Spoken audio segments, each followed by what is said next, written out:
안녕하세요.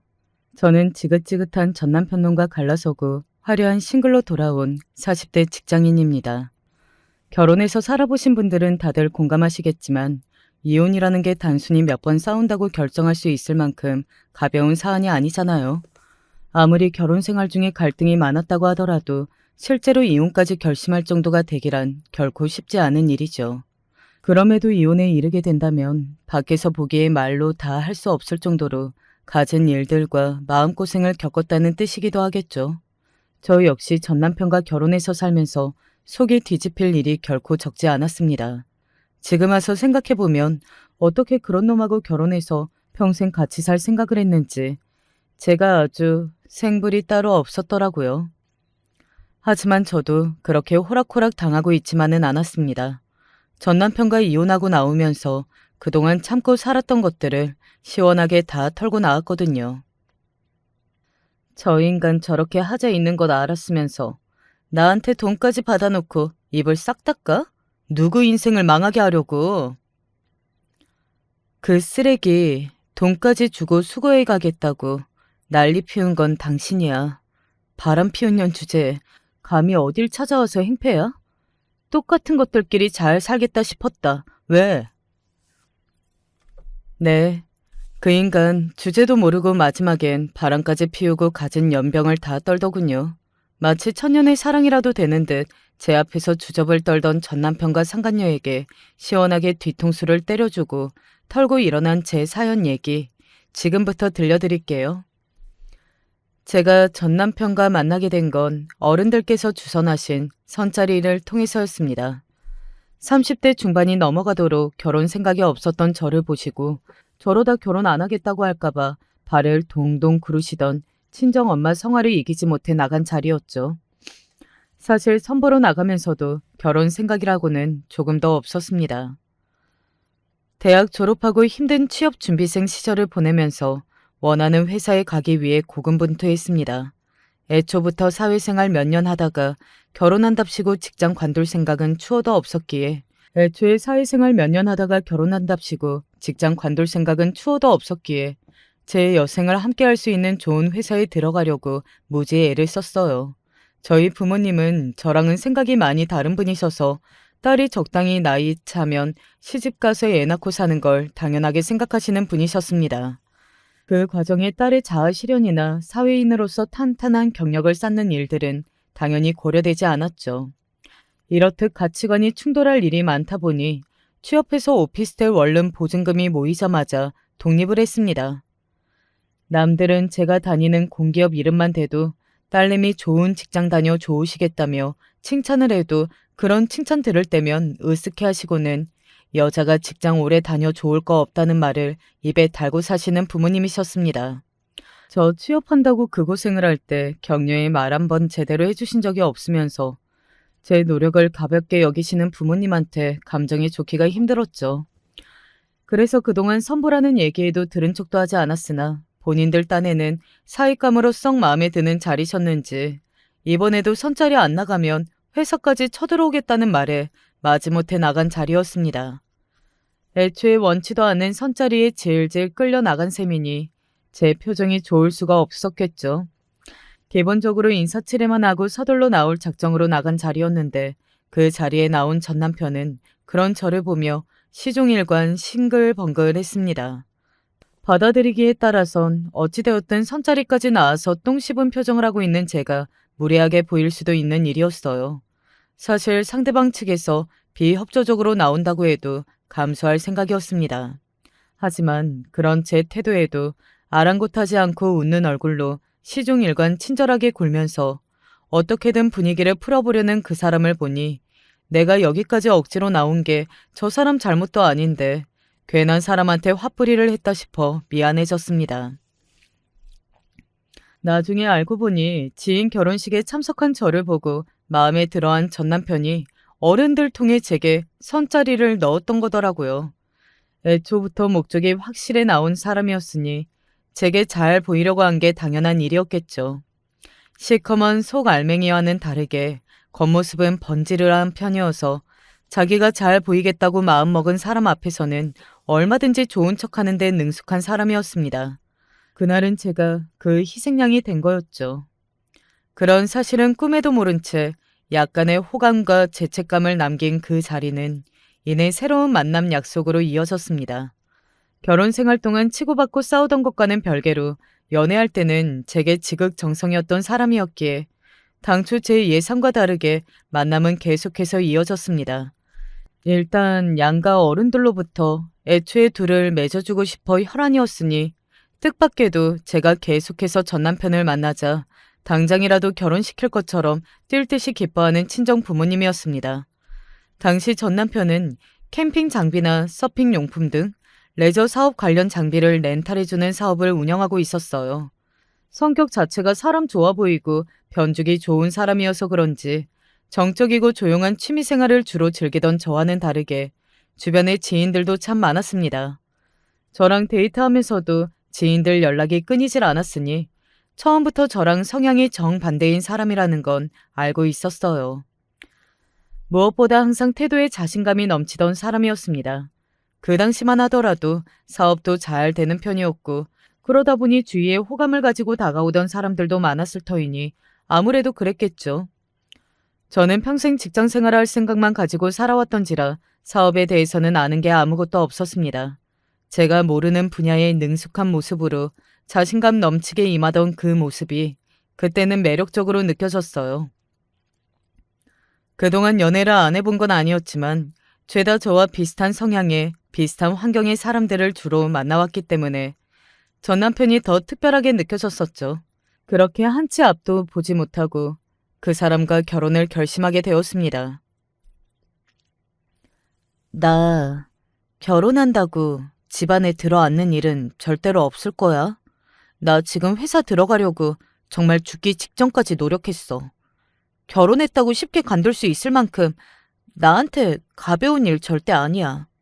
이것만큼은 무슨 일이 있어도 양보 못하니까 당신도 확실히 알아뒀으면 좋겠어. 그럼. 나 당신 일하는 거 좋아. 내 친구들도 어떻게 그렇게 능력 있는 와이프를 다 만났냐면서 얼마나 부러워하는데. 그런 걸로는 하나도 걱정할 필요 없으니까 자기는 지금처럼 쭉 직장 생활하면 돼. 지금이랑 바뀔 거 없어. 괜한 노파심에 확실하게 못을 받는 제 말에도 전 남편은 그저 입이 귀에 걸리게 웃으며 제 말에 동조했습니다. 사실 제가 저렇게 날카롭게 강하게 말을 한 데는 다 이유가 있었어요. 저희가 결혼했다고 의사를 밝히자마자 제 친정 부모님이 또다시 제 직장 문제를 걸고 넘어졌거든요. 너 지금 나이가 적은 것도 아니고 결혼하면 바로 아이부터 가져야 할 텐데 회사가 다 뭔 소리야. 자연 임신 안 되면 바로 시험관 해야 하는데 그게 직장 다니면서 할 수 있을 정도로 수월치가 않다더라. 결혼하면 회사 정리하고 바로 임신 준비부터 해. 내가 무슨 가축이야? 자연 임신을 하든 시험관을 하든 그건 내가 결정할 문제지. 나한테 무슨 손자 맡겨놨어? 너 그게 무슨 말버릇이야? 네 엄마 말 틀린 거 하나 없다. 여자가 직장 다녀봤자 뭐 얼마나 다닌다고. 어차피 애 생기면 집에 들어앉아 애 키울 생각을 해야지. 제발 입 좀 다물어요. 나 대학 갈 때도 여자애가 좋은 대학 나와 어디 쓰냐며 학비 한 푼 안 보내줘서 내내 고생하며 학비 벌어다니고 그 좋은 직장 취직할 때도 부모라고 뭐 하나 해준 거 없었으면서 내 인생에 하나 도움된 거 없으면서 무슨 자격으로 내 노력에 대해서 함부로 말해요? 내 직장 문제로 한 번만 더 입대면 그땐 나 정말 더는 엄마 아빠 얼굴 안 봐요. 딸 자식 결혼식장에 들어오지도 못하게 쫓겨나고 싶지 않으면 두 번 다시 그런 소리 꺼내지 마. 부모한테 저렇게 그렇다고 하느냐고 저를 매몰차다고 생각하실지도 모르겠어요. 하지만 저보다 못한 대학 다니면서도 부모님한테 학비는 물론이고 용돈까지 받아다니던 오빠와 저를 비교하면 제 입장에서는 저 정도는 양반이었습니다. 어차피 친정 부모님이라도 애틋한 마음 같은 건 남아있지도 않았습니다. 제가 벌어서 처음 독립해 나갈 때도 전 남편과의 결혼을 결심했을 때도 사실상 저한테는 저 두 분으로부터의 탈출이나 다름없었습니다. 그만큼 제가 심리적으로 많이 몰려있기도 했고요.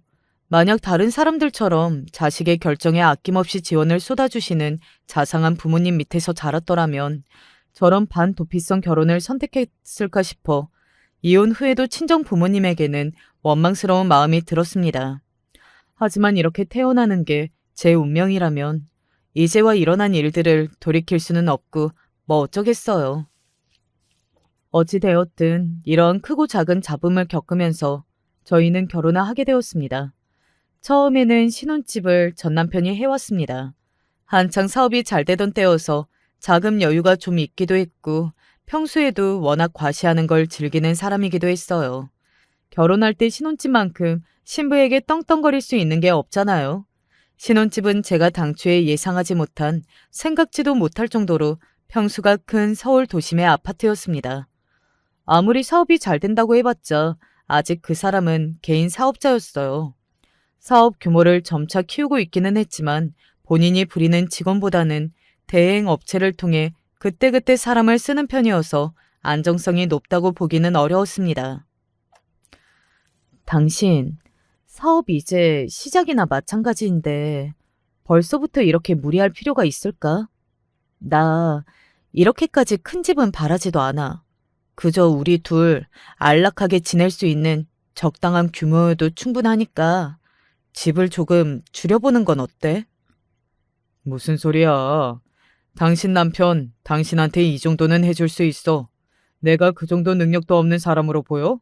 그리고 이 이정태가 결혼을 하는데 이 정도는 되는 집에서 시작하는 게 맞지.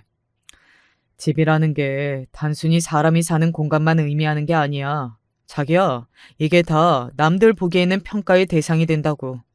어떤 수준의 집에 사느냐에 따라 저 사람이 능력치가 얼마나 되는지를 평가한다고.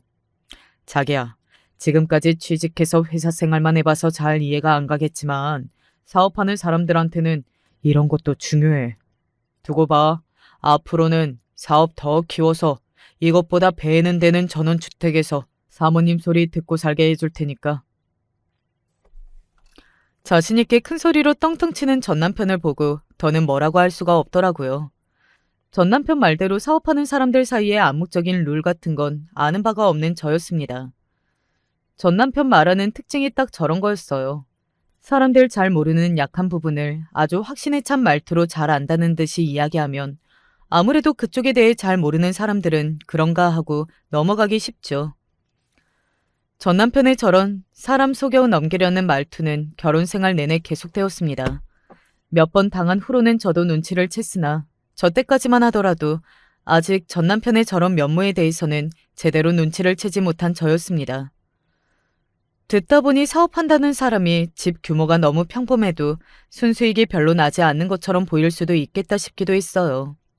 나중에 알고 보니 역시나 저희의 첫 신혼집은 당시 남편 재산 상태로 보유하기에는 크게 무리한 수준이었습니다. 그건 역시 결혼에 살던 도중에서야 알게 되었죠.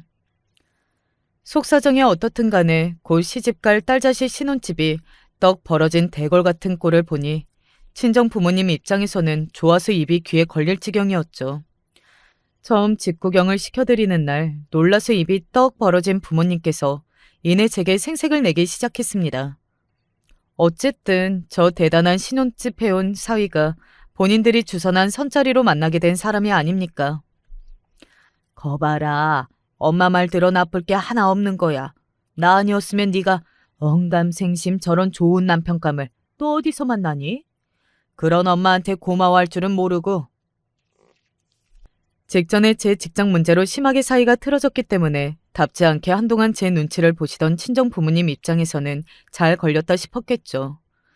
고 며칠을 못 가고 또다시 본인들 뜻이 맞다며 기세등등해진 모습이 썩 보기 좋지 않았으나 그때만 하더라도 어찌되었든 저런 남편 만나게 해준 것만큼은 부모님 덕이 크다고 여겼기에 저도 며칠 전에 사나운 기세를 한풀 꺾고 한 번 더 싱겁게 부모님께 지고 들어갔습니다. 시부모님이 되신 분들은 예상과 달리 두 분 다 조용하고 조금은 소심하게 느껴질 정도로 목소리가 작은 분들이셨어요. 보통 아들 성격은 아버지 많이 닮는다고 하잖아요. 처음 뵙기 전까지만 하더라도 전 남편의 자신감 넘치는 성격이 시아버지를 닮은 것이 아닐까 막연하게 생각했는데 막상 만나 뵌 시부모님 두 분 다 본인 아들과는 성격이 너무 달라 뜻밖이라고 생각했습니다. 무엇보다 두 분 모두 당신 아들에게 좀 주눅이 들어 보인다고 해야 하나? 기가 눌려 있다고 해야 하나? 아들 말에 꼼짝을 못 하시는 것 같았어요. 나중에 차에 오르고 나서 전 남편이 그러더라고요. 나 어릴 때 부모님이 지인 보증을 잘못 서는 바람에 집이며 뭐며 다 넘어가고 한동안 얼마나 힘들었는지 몰라. 소심하게 푼돈 가지고 벌벌 떠시던 양반들이 무슨 바람이 들어서 보증을 다 서셨는지. 하나 있는 아들 고생이란 고생은 다 시키고 내 앞에서 할 말이 없으실 만도 하지. 그래도 남자가 됐으면 좀 대범하게 사업이라도 하던가 상황을 반전시킬 만한 노력이라도 해봐야 하는데 평생 남 밑에서 푼돈 벌면서 기 한 번 못 펴고 내가 잘된 덕엔 본인들도 고생해서 좀 벗어나셨으니 아무래도 내 말이라면 별 말씀 못 하시지. 어릴 적부터 부모님이 돈 사고를 치셔서 고생했다니 안 됐다 싶긴 했지만 저 역시 남 밑에서 푼돈 버는 입장으로서는 그 말은 좀 듣기가 그렇더라고요. 그때부터 성실하게 차곡차곡 돈 버는 사람들 무시하고 일확천금을 꿈꾸는 그 허무맹랑한 성정을 알아봤어야 했는데 저 역시 부모님에 대한 원망을 평생 품고 살아왔기에 그때는 그저 얼마나 부모님에 대한 원망이 크면 저럴까 하고 넘기고 말았던 것이 그저 한스러울 뿐입니다. 어찌되었든 상황이 이런 탓에 결혼해서도 시집살이는 겪을 일이 없었으니 그거 하나는 위안을 삼아야 할 일인지 싶긴 하네요. 본인 아들 어려워하시는 것만큼 본인 며느리 또한 어렵게 생각하시는 시부모님이셨으니까요.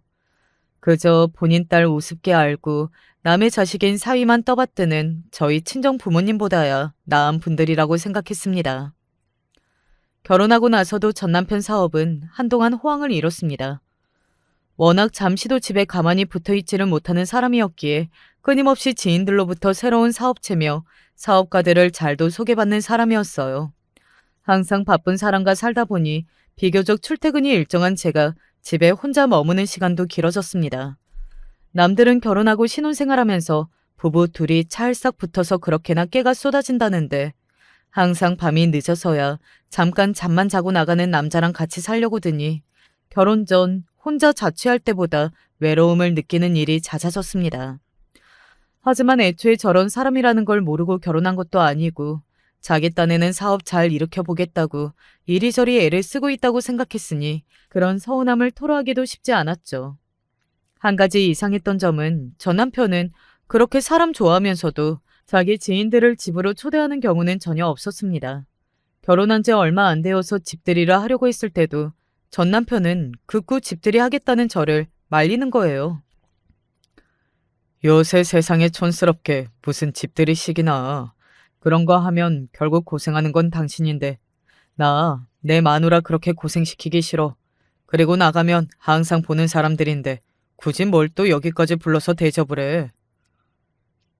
그래도 우리가 결혼한 걸 모르시는 것도 아니고 당신 주변에서도 말이 나올 텐데 한번 초대해서 대접하는 게 낫지 않겠어?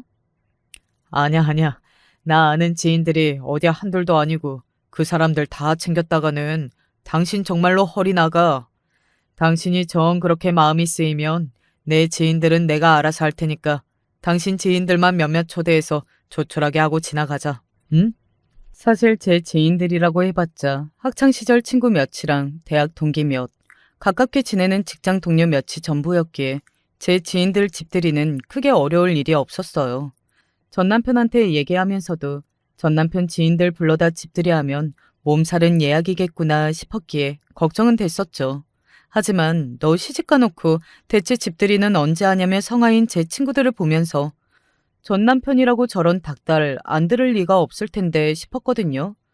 저보다 아는 사람이라면 수십 배는 될 사람이니 저보다 더하면 더했지 덜하지는 않았을 텐데요. 제 지인들 초대해놓고 전 남편 지인들만 쏙 빼는 건 경우가 아니다 싶어 몇 번 더 공유를 해보았지만 그때마다 전 남편 반응은 변함이 없었습니다. 정말로 괜히 저한테 미안해서 하는 소리가 아니라 집들이를 하고 싶어 하지 않은 것 같더라고요. 저렇게까지 극구 사양인데 강제로 집들이 하자고 할 수도 없고 결국 제 지인들만 몇 모아 조촐한 식사 자리를 가지는 것으로 신혼집 집들이는 마무리되었죠. 지금 와서 생각해보면 애초에 저한테 본인 지인들을 소개해주는 것을 꺼렸던 게 아닌가 싶어요. 결혼 전 짧은 연애 기간 동안 저는 제 친구나 지인들에게 남편을 소개해주는 자리를 종종 가졌는데 돌이켜보면 전 남편한테는 한 번도 의도적으로 본인 지인을 소개받은 적이 없었습니다. 워낙 발이 넓으니 오다 가다 우연찮게 마주치거나 결혼식장에서 아주 짧고 빠르게 소개를 받은 게 전부였죠. 그나마 결혼식 때는 전 남편 쪽 하객이 워낙 많아서 잠깐 인사한 걸로는 누가 누구인지 기억도 못할 정도였습니다. 그러니까 사실상 제가 알고 있는 전 남편의 지인은 없다고 봐도 무방했습니다. 상황이 이러니 서로 공유하는 지인이라고는 없었고요. 전 남편이 몇 안 되는 제 지인을 죄다 깨고 있는 것과는 아주 대조적이죠. 그러니 전 남편이 본인 입으로 직접 떠드는 본인 사정 외에 제가 다른 사람 입을 통해 전 남편 소식을 들을 일은 거의 없다시피 했습니다. 한마디로 전 남편이 자기 일이나 사정을 속이려고 작정하면 제가 일부러 알아보지 않은 한은 사실은 파악하기 어려웠다는 뜻이기도 하죠. 웃기는 건 시부모님조차도 본인 아들에 대한 이야기를 극히 아꼈다는 겁니다. 처음에는 새 가족이 된 제가 불편해서 그러시나 싶었는데 나중에 생각해보면 그 역시 본인 아들의 입단속 때문에 눈치를 보신 게 아닌가 싶습니다. 그렇지 않고서야 결혼해 살면서도 남편이라는 인간이 어떤 인간인지 도대체 밖에 나가서 무슨 짓을 하고 돌아다니는지 이렇게나 깜깜하게 모르고 살 수 없는 노릇이었으니까요. 그러는 와중에도 저희 친정 부모님한테는 종종 선물을 보내거나 용돈을 통 크게 썼기 때문에 그 양반들한테만은 그저 세상 제일인 사위였습니다. 어떤 때는 저한테 얘기도 않고 친정에 보약이며 귀한 선물을 보내서 뒤늦게 친정 부모님한테 감사 인사를 전해 듣고는 했습니다. 두말할 것 없이 제 친정 부모님 역시 딸인 제 편이 아니라 전적으로 사위 편이었죠. 예, 너 진짜 너희 신랑한테 잘해야 한다. 세상에 그런 남편이 어디 있니? 내가 자식 복은 없어도 사위 복은 있는 모양이다. 너도 얼른 떡두꺼비 같은 아들 안겨줘서 네 남편한테 보답할 생각을 해야지. 말 한마디를 해도 어쩜 저렇게 징그럽게 하는지. 제가 제 부모님 싫어하는 거 뻔히 알면서 뭐 한다고 저 사람한테 저렇게까지 돈을 쓰나 싶을 지경이었습니다. 그래도 사위가 돼서 장인 장모한테 잘하는 게 다 아내인 저 생각해서 저러는 거라는 생각하니 그때는 고마운 마음도 들었습니다. 그건 역시 길게 보고 그 교활한 인간이 밑밥을 뿌리는 거라고는 상상조차 못하고 말이죠. 친정 부모님의 징글징글한 바람과는 다르게 결혼하고 몇 년이 흐르도록 아이는 들어서지 않았습니다. 애초에 여유롭게 얼굴 볼 시간이 넉넉치 않았던 바쁜 전 남편이었으니 그게 그리 놀라운 일은 아니었습니다. 이상하게 결혼 후에 결혼 전보다 더 혼자 남겨지는 시간이 많은 것 같다는 생각은 그저 제 착각이 아니었어요. 결혼 전에는 그 바쁜 와중에도 어떻게든 제 얼굴 한번 더 보겠다고 시간을 빼서 매일 저를 찾아오던 사람이 결혼 후에는 제 집에 얌전히 머물고 있는 사람한테도 시간을 더 안 썼으니 당연한 일 아니겠습니까? 이혼 후에야 알게 된 사실이었으나 그때 그 외로운 마음이 쌓여 우울증이 되었다는 건 나중에 정신과 상담을 통해 알게 되었습니다. 그나마 다행인 건 징그럽게도 손자 타령을 하며 보채던 친정 부모님과는 달리 시댁에서는 아이에 관해 일절 말이 없었다는 겁니다. 그건 역시 며느리인 제 입장에서는 무언의 압박처럼 느껴지기도 해서 신경이 전혀 쓰이지 않는 것은 아니었지만 그래도 대놓고 뭐라고 하는 것보다는 훨씬 나으니까요. 전 남편 역시 그런 쪽으로 저에게 압박한 적이 없고요. 결혼할 때의 약속과 같이 제가 회사 계속 다니는 것에 대해서만큼은 일절 손을 대지 않은 사람이었습니다. 생각보다 외로운 결혼 생활이었음에도 애초에 그 약속만큼은 끝까지 지켜준다는 점에서 그래도 내가 믿을 만한 사람과 결혼했다는 생각이었죠. 생각해보니 전 남편 사업이 삐걱거리기 시작했던 시점 역시 그 무렵이 아닌가 싶어요. 늘 바쁘긴 했어도 항상 활기차던 그 사람 얼굴에 그늘이 드리워지기 시작했습니다. 술을 워낙 좋아해서 만취해서 들어올 때가 많았지만 술버릇이 나쁘거나 한 사람은 아니었기에 늘 기분 좋게 거나하게 취한 모습이었죠. 술을 마시고 어두운 표정을 하며 집에 들어온 적이 없었던 사람이었기 때문에 밖에서 무슨 일이 있어도 단단히 있었다는 걸 쉽게 눈치챌 수 있었습니다. 여보, 요즘 밖에서 무슨 일 있어? 당신 요즘 많이 힘든 것 같아. 일은 무슨, 아무 일도 없어. 당신은 바깥 일은 신경 쓸 거 하나도 없으니까 괜한 걱정할 필요 없어. 숙취로 골골대는 전남편에게 꿀물을 타다 주며 걱정스레 묻는 말에도 전남편에게 돌아오는 말은 항상 같았습니다. 제 딴에는 걱정해서 한 말이었는데 아무래도 저 걱정 안 시키려고 한 말이었다지만 부부로 살 맞대고 살면서 자기 일 신경 쓰지 말라는 말만 반복하는 그 사람한테 서운한 마음이 안 들 수가 없었어요.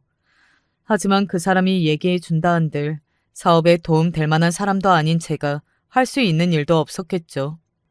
그렇게 생각하니 제 존재가 그 사람한테 도움이 안 되는 것 같아 괜히 더 우울해졌습니다. 여전히 전 남편 상황이 어떤지는 저로서는 오리무중이었습니다. 그래서 갑작스럽게 집안에 차 앞 빨간 딱지가 붙게 된 날은 정말로 기절 초풍할 뻔했습니다. 그 사람 표정이 저리 안 좋으니 사업에 뭔가 문제가 생겼나 하는 생각을 안 해본 건 아니었으나 그렇다고 이렇게까지 상황이 안 좋을 거라고는 상상도 못했거든요. 늘 집에 혼자 있을 때가 많은 저였으니 구두발로 제 집안을 밟고 휘젓고 다니는 장정들이 들이닥쳤을 때도 저는 그 꼴을 혼자 감당해야 했어요. 도대체 지금 저희 집에서 뭐 하시는 거예요? 뭔가 착오가 있었을 거예요.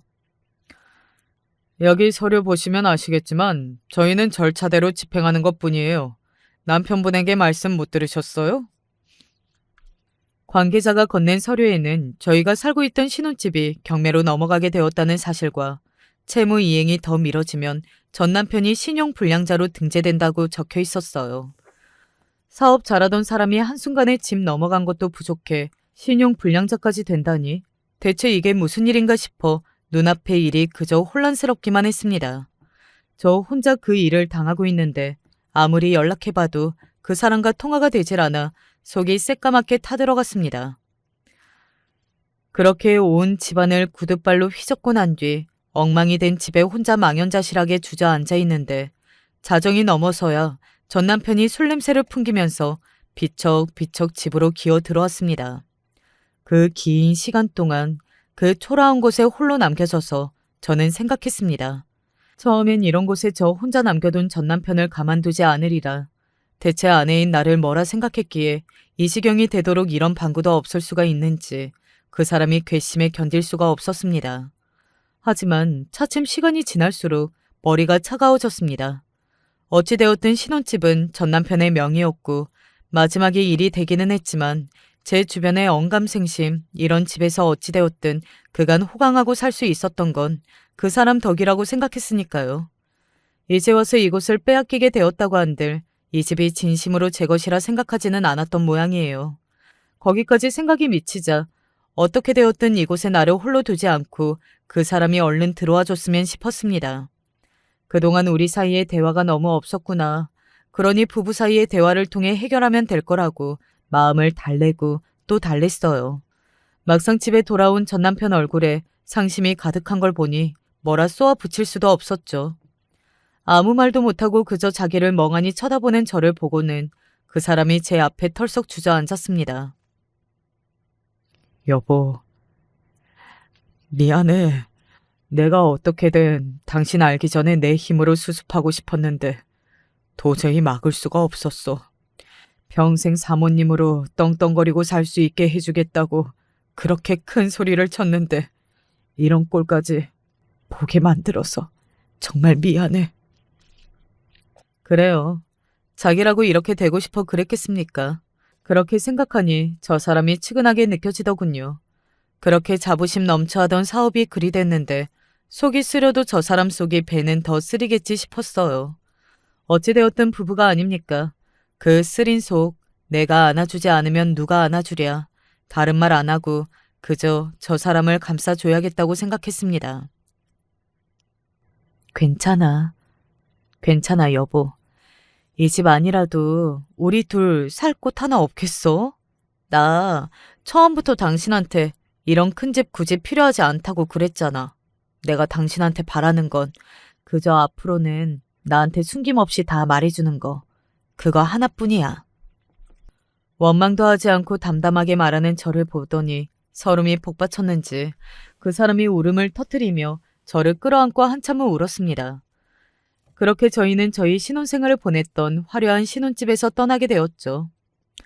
결혼하고 제가 번 돈은 쓰지 않고 버는 족족 차곡차곡 다 모아두었기 때문에 신혼집처럼 으리으리한 곳은 아니라 하더라도 평범한 가정집 전세 정도는 제 힘으로도 충분히 해결할 수 있었어요.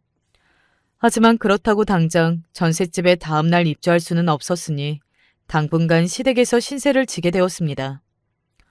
오밤중에 갑자기 들이닥친 아들 부부를 보고 시부모님들은 놀란 기색이셨으나 묻지도 않고 방 한 칸을 내어주셨어요. 그 와중에도 이상했던 건 신세지러 온 아들 부부에게 도리어 눈치를 보는 듯한 시부모님의 태도였습니다. 특히나 며느리인 제 앞에서 고개도 제대로 들지 못하는 모습은 아무리 생각해도 이상했습니다. 혹시 아들의 사업 실패로 고생하는 며느리에게 부모로서 면목이 없어 그러시는 건가 싶었어요. 시댁으로 들어가고 며칠 지나도록 전 남편은 방 밖으로 나갈 생각을 안 했어요. 늘 자신감이 넘쳤던 평소의 모습은 온데간데 없었습니다. 그도 그럴 것이 사업을 구제할 능력이 없었던 전 남편은 그대로 본인 명의로 된 모든 것들을 차압당하고 결국 신용불량자가 되었습니다. 저희 신혼집은 끝내 경매로 넘어가게 되었고요. 그나마 다행이라면 제 명의로 된 재산까지는 차압 대상이 아니었다는 겁니다. 의도한 것은 아니었으나 전 남편의 씀씀이가 워낙 큰 탓에 결혼하고도 전 남편은 제게 생활비 한 푼 못 내게 만들었고 저희가 결혼하면서 쓴 거의 모든 것들은 전 남편 수입에서 나온 거였어요. 그러다 보니 결혼하고도 저희 부부 재산이 섞일 일이 없었다는 탓에 출처가 분명한 전 남편의 재산만이 차압 대상이 된 거였죠. 제 수입이 안정적이었다는 것 또한 다행스러운 일이었습니다. 물론 예전 집에서 살 때와는 될 것도 아니었지만 아껴 쓰며 지내던 저희 두 사람 생활하는 데 곤란할 정도는 아니었습니다. 비록 가진 것은 모두 잃고 제 아내에게 의지하게 된 전 남편의 생각은 다른 것 같았지만요. 급하게 구해진 전셋집으로 이사 나가던 날 평소와는 달리 제 두 손을 꼭 잡고 시어머니가 말씀하셨습니다. 아가, 너한텐 늘 미안한 마음뿐이다. 정말 미안하다, 아가. 그 사람이 망하고 싶어 망한 것도 아니고 저희 친정 부모님 하시는 걸 비교하면 저한테 사과할 일이라고는 없으실 분이 저렇게까지 머리를 조아리시는 걸 보니 마음이 좋지 않았습니다. 그렇게 저희는 원래 살던 집과는 비교도 안 되게 작은 집에서 다시금 둘만의 생활을 시작하게 됐어요. 전 남편의 사업이 망했다는 것보다 전에 본 적 없이 의기소침한 그 사람 모습이 더 걱정스러웠습니다. 물론 사업 잘 돼서 돈 잘 벌면 좋죠. 하지만 사람이 먼저인 거 아니겠습니까? 그리고 사업 때문에 정말로 집안이 풍비박산이 난 사람들과 비교하자면 저희 사정은 그리 나쁜 편도 아니었습니다. 머물 거처가 있었고 제가 꼬박꼬박 월급도 타왔으니까요. 비록 그 사람은 신용불량자가 되었으나 아직 저희 둘 나이도 젊었으니 서로 합심하면 얼마든지 다시 일어설 수 있다고 생각했어요. 하지만 모든 의욕을 상실한 그 사람이 좀처럼 회복하지 못하자 슬슬 걱정되기 시작했습니다. 여보, 난 이 집에서 사는 거 그렇게 나쁘지 않아. 덕분에 당신이랑 이렇게 딱 붙어 있을 수도 있고 얼굴도 더 자주 보고. 그러니까 당신도 너무 상심하고만 있지 않았으면 좋겠어. 나 부자 되는 것까진 바라지도 않아. 그저 예전처럼 당신 웃는 얼굴 보면서 살고 싶다는 마음뿐이야. 그래서 말인데 취업까지는 바라지도 않으니까 몇 시간이나마 파트타임으로 일할 수 있는 자리라도 한번 알아보면 어떨까? 집에만 있는 것보다는 조금씩이라도 바깥 생활 시작하다 보면 당신도 환기가 좀 될 것 같은데. 내가 그래도 내 사업하던 사람인데 남 밑에서 일하는 것도 모자라 취업도 아니고 알바나 하라는 거야? 그런 푼돈 벌자고 내 자존심까지 다 내팽개치면서 밑바닥으로 떨어지는 거 실감이라도 하라고? 그리고 이 집이 마음에 든다고? 당신 마음에도 없는 소리 하지 마. 어떻게 이 좁아터진 집구석이랑 우리 집을 비교할 수가 있어? 여보, 그렇게 말하지 마. 우리가 워낙 첫 집을 거하게 시작해서 그렇지. 다들 이렇게 시작해. 그리고 알바가 왜 밑바닥이야? 나도 학비 벌면서 지겹도록 알바했어. 여보, 당신은 큰돈 만지던 사람이니까 이런 일이 대수롭지 않고 하찮게 여겨지겠지만 다들 이렇게 작지만 성실하게 일하면서 차곡차곡 모아 집도 사고 자식도 키우면서 그렇게들 살아. 내가 그렇게 살아보니 그런 것도 나쁘지 않더라.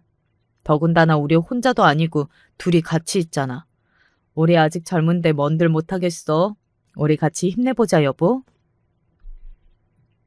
자존심이 심하게 다친 탓인지 그럴 의도가 없었음에도 제 말을 곡해하고 발끈하던 그 사람이 차근차근 설명하는 제 말에 말이 없어졌습니다.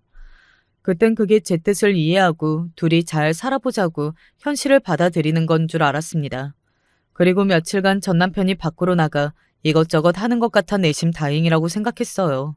돈 한 푼 더 벌고 안 벌고가 중요한 게 아니라 그 사람이 다시금 의욕을 되찾은 줄 알았으니까요. 신혼집을 나와서 새 전셋집을 구하고 이사를 하고 바쁘게 지내면서 정리하지 못했던 잔고를 오랜만에 정리하자 마음먹고 적금 통장을 찾는데 아무리 찾아도 통장이 보이지 않았습니다. 지금 지내는 전셋집 잔금 치르고 남은 돈이 3천만 원 정도 되더라고요. 어차피 생활비는 달마다 나오는 제 월급으로 충당이 가능할 테니 앞으로 어떤 일이 있을지도 모르는데 저 돈은 묶어두자 싶었습니다. 그렇게 묶어둔 적금 통장이 사라진 거였습니다. 통장에 발이 달린 것도 아닌데 참 귀신이 고칼 노릇이다 싶었습니다. 하지만 종이 통장 없다고 잔고 못 보는 시대도 아니고 인터넷 뱅킹으로 계좌를 확인하려고 열어봤더니 아예 제 적금 통장이 없는 계좌로 뜨는 거예요. 처음 통장을 찾을 때도 당황하지 않았는데 그때는 당황해서 제대로 된 사고가 안 되더라고요. 어떻게 3천이나 되는 돈이 한순간에 증발할 수가 있습니까? 혹시 은행 앱이 오류가 났나 싶어 여러 번 끄고 켜길 반복해도 결과는 같았습니다. 결국 은행을 찾을 수밖에 없었죠. 이영유 씨, 계좌 6일 전에 해지되셨고요. 대리인이신 배우자 이정태 씨께서 위임장 가져오셔서 해지 및 출금 처리되셨네요. 네? 거기까지 쫓아가면서도 전 남편이 제 적금을 깨서 들고 갔으리라고는 생각조차 못했기에 망치로 머리를 얻어맞은 기분이었습니다. 아니, 어떻게 저한테 말 한마디 없이 제 적금을 깰 수가 있습니까? 이제 저희한테 남은 여윳돈이라고는 그게 전부인데요. 그날 해가 지고도 한참을 밖에서 돌아다니던 전 남편이 집으로 돌아오자마자 붙들고 물었어요. 신혼집에 압류 딱지가 붙고 아무것도 모른 채 그 꼴을 당할 때보다도 그날이 더 화가 났습니다. 이제 제게 숨기는 건 없기로 약속했잖아요. 제가 그 사람한테 바란 건 그게 전부인데 그게 그렇게 어려운 일입니까? 당신, 우리 적금 깼어? 벌써 알아차릴 줄은 몰랐던지 전 남편이 흠칫하더군요. 그러나 이내 침착한 표정으로 돌아오더니 제게 말했습니다. 내가 필요해서 좀 꺼냈었어. 무슨 몰래 적금 깼다는 집 앞 편의점 다녀왔다는 소리처럼 아는 그 인간을 보니 기가 막혔습니다. 어디 있었는데? 도대체 어디 있었길래 나한테 한마디 없이 적금을 깨? 잠시 머뭇거리던 그 사람이 하는 말에 그야말로 제 꼭지가 도는 줄 알았습니다. 내가 아는 업장이 있는데 거기 확률이 그렇게 높다잖아.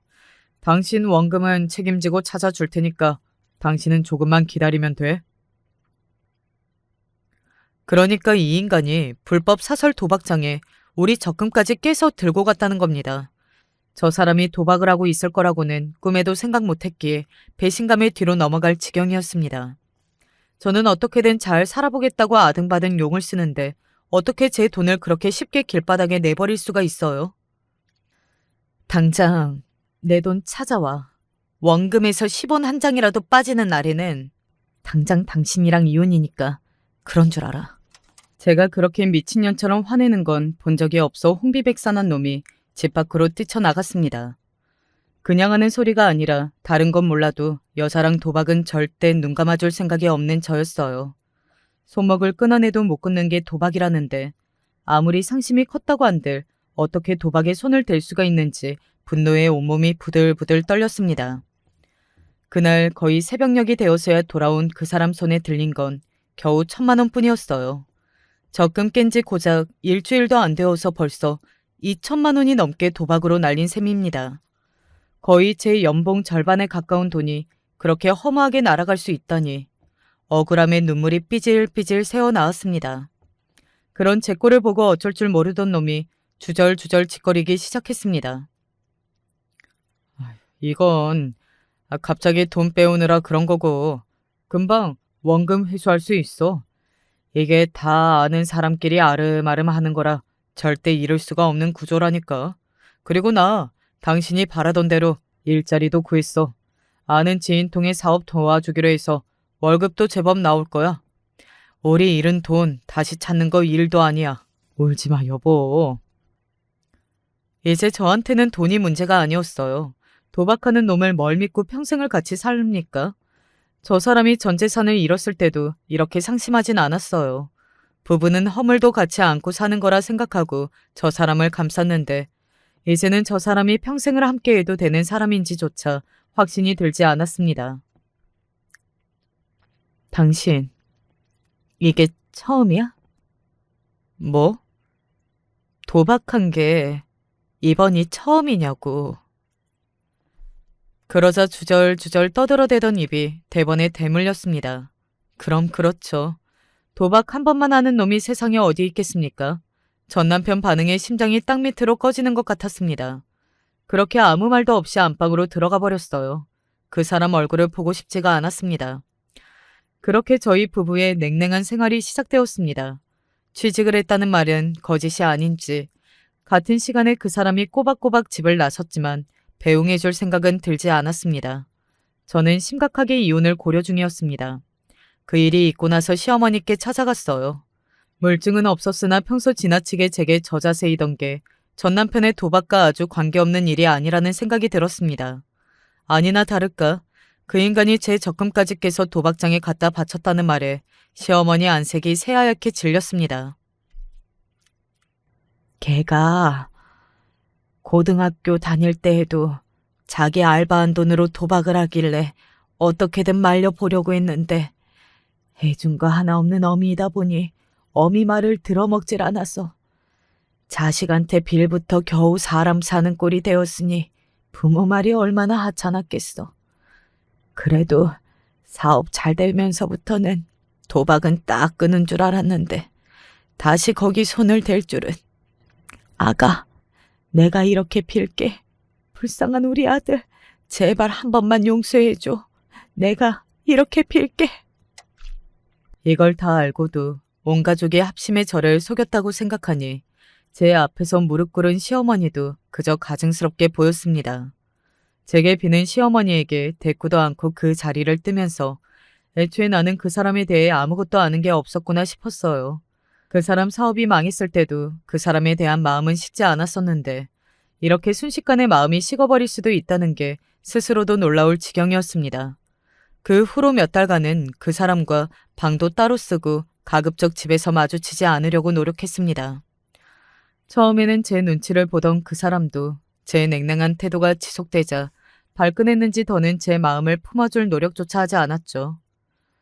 그렇게 살얼음 같은 관계가 지속되던 어느 날 제 회사 앞으로 웬 여자가 찾아왔을 땐 그 인간에게 더 떨어질 정도 남아있지 않은 줄 알았죠. 그 여자 입에서 자신이 이정태의 상간녀라는 말이 나오기 전까지는요. 여자는 전 남편이 새로 취직을 해 사업을 돕고 있다는 회사의 사장이었습니다. 이미 정태 씨랑은 바닥까지 볼 거 다 봤다는 소리 들었어요.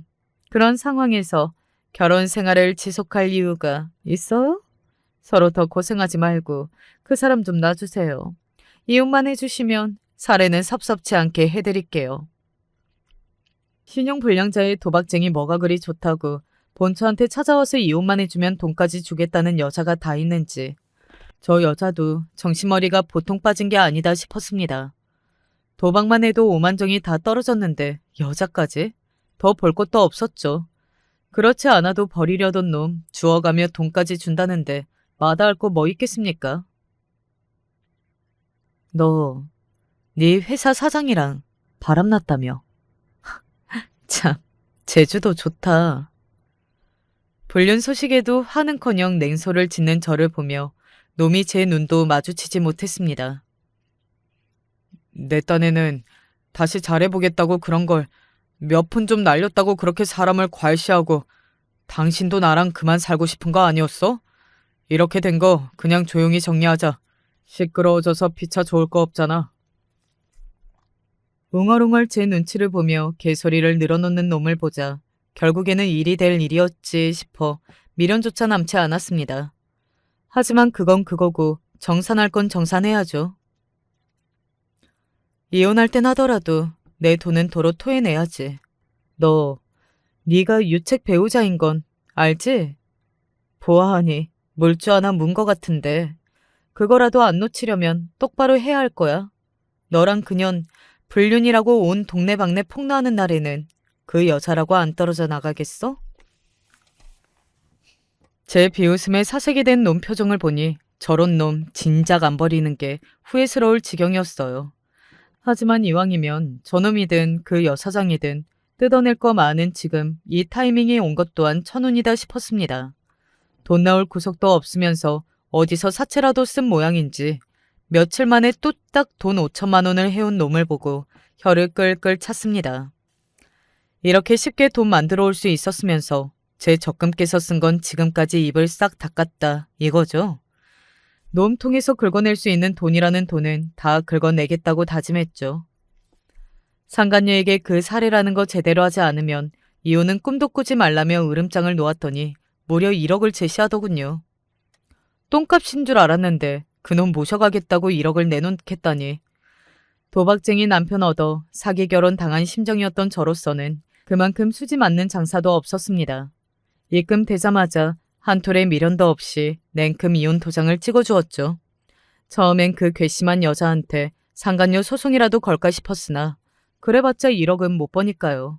지금이야 1억이 안 아까울 정도로 대단한 놈 채간 줄 알겠지만 사정 알아도 과연 저럴 수 있을까요? 생각보다 심판의 날은 이르게 다가왔습니다. 이혼 마무리된 지 얼마 되지도 않았으니 나중에야 어떨지 몰라도 지금은 둘이 깨가 쏟아지고 있겠거니 했는데 제 집 앞으로 혼비백산에서 달려온 꼴을 보니 일이 터져도 제대로 터졌구나 싶었죠. 당신 처음부터 알고 있었어? 그 인간 도박에 미친 인간인 거? 일찍도 들켰구나 싶었습니다. 아직 이혼한 지 얼마 안 되어 그런지 전 남편 놈에게 오만정이 다 떨어졌음에도 이렇게 고소할 수가 있나 싶어 그 자리에서 소리라도 지르고 싶은 심정이었습니다. 저는 짐진 얄미운 말투로 그 여자에게 말했습니다. 이제 내 남편이 아니라 네 남자인데 그걸 왜 여기 왔다죠? 나는 뭐 대단한 사랑이라도 되는 줄 알았더니 그것도 도박 앞에선 별거 없나 봐. 지금 그 미친놈 때문에 내 회사가 얼마나 쑥대밭인 줄 알아? 그 정신 나간 놈이 회사 공금까지 횡령해서 도박을 했어. 벌써 날린 돈이 수십억이라고. 마치 제가 자기 돈 떼먹은 인간이라도 되는 양 고래고래 소리를 지르는 여자를 보니 저도 발끈하더라고요. 감히 어디서 뺨 맞고 와서 엄한 사람을 잡습니까? 그래서 뭐 어쩌라고. 그러길래 누가 불륜하래? 이 더러운 년이. 감히 조강지처 앞에 두고 더러운 상간녀 주제에 어디서 천박하게 목소리를 높여? 그럼 마누라 놔두고 다니는 회사 여사장이랑 놀아나는 놈이 뭐 멀쩡한 놈인 줄 알았니? 그런 놈 주워가겠다고 돈까지 뿌린 건 너야. 이 멍청아. 기세등등해서 소리치는 저를 보고 지나가던 주민들이 슬금슬금 모여들었습니다. 그래도 창피한 건 알았는지 사람들 시선이 따가워지자 수치심에 그 여자 얼굴이 타들어갈 듯 빨개졌어요. 그러길래 어딜 감히 여기 와서 난동을 피웁니까 피우길. 내가 여자 혼자 몸으로 이 회사 여기까지 키운다고 무슨 고생을 했는데. 지금까지 남자 하나 제대로 못 만나서 죽어라고 일만 했는데 어떻게 그놈이 내가 지금껏 쌓아 올린 걸 한순간에 무너뜨릴 수가 있어? 저보다도 남자 보는 눈이 더 발바닥에 달린 인간이 다 있네요. 그래봤자 제 알바는 아니지만요. 여기서 저래봤자 자기 망신밖에 더 됩니까?